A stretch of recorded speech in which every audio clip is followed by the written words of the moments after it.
Welcome to episode 25 of Michael Reads from a Book. I am your host, Michael, and I am now clean-shaven, yet long-shorn.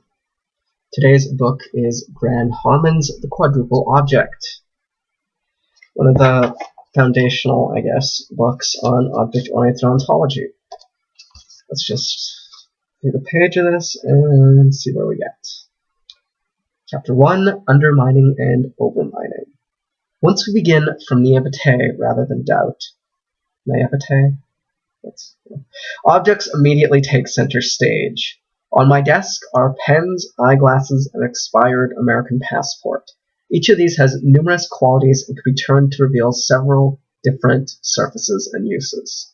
Further, each object is a unified thing despite its multitude of features. The same is equally true of the non-physical entities that surround me, such as Egypt, Cairo, or the neighborhood of Zalamek. Opening my volume of Gibson's History of Rome, I find historical objects no longer in our midst, such as the Diocletian and the Gnostics. When mathematicians flee from the physical world to their ideal sphere, they still confront objects ranging from integers to cones. The same holds true for the centaur, Pegasus, unicorn, and hobbit that absorb my thoughts when work becomes too stressful. Some of these objects are physical, others are not. Some are real, others not real in the least. But they are all unified objects, even if confined to the portion of the world called the mind. Objects are unified that both display and conceal that both display and conceal a multitude of traits. But whereas the naive standpoint of this book makes no initial claim as to which of these objects is real or unreal, the labor of the intellect is usually taken to be critical rather than naive. Instead of accepting this inflated menagerie of entities, critical thinking debunks objects and denies their autonomy. They are dismissed as figments of the mind, as mere aggregates built of smaller physical objects. Yet the stance of this book is not critical but sincere. I will not reduce some objects to the greater glory of others, but I will describe instead how objects relate to their own visible and invisible qualities, to each other, and to our own minds, all in a single metaphysics. Undermining. Very terrible cold surface. The first critical response to objects asserts that they are not fundamental. All of the dogs, candles, and snowflakes we observe are built of something more basic, and this deeper reality is the proper subject matter for philosophy. As the surf pounds the shore of Anatolia, Thales proposed water as the first principle of everything. Later came Anaximenes, for whom air rather than water was the root of the world. It is slightly more complicated with Empedocles, for whom things are compressed not of one but of four separate elements: air, earth, fire, and water, joined together and divorced through forces of love and hate. And finally, Democritus.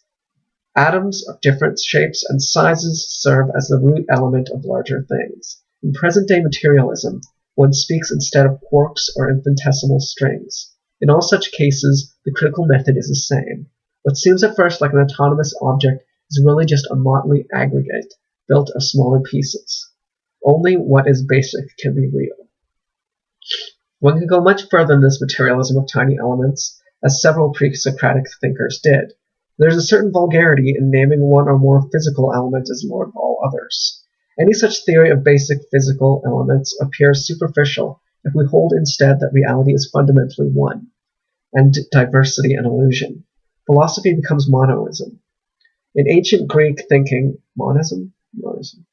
This one goes by different names, sometimes being, sometimes the boundless apeiron.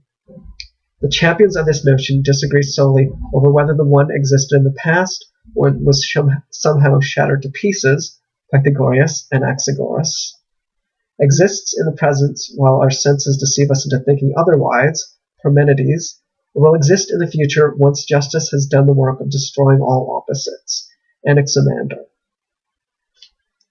Alright, that will give you a little taste where the object-oriented stuff's coming from. I've got a much longer review of this up on my blog, but the gist of this little bit I read, I don't know if I agree with the distinction between sincere or critical, but it does set a basic tone that even though he's talking in a very high philosophical language, he means, at least, to go for something that doesn't take for granted its subject matter, which is a good enough approach for philosophy. An important one, I guess. I don't buy everything that object-oriented ontology sells, but it's a nice way of looking at things sometimes.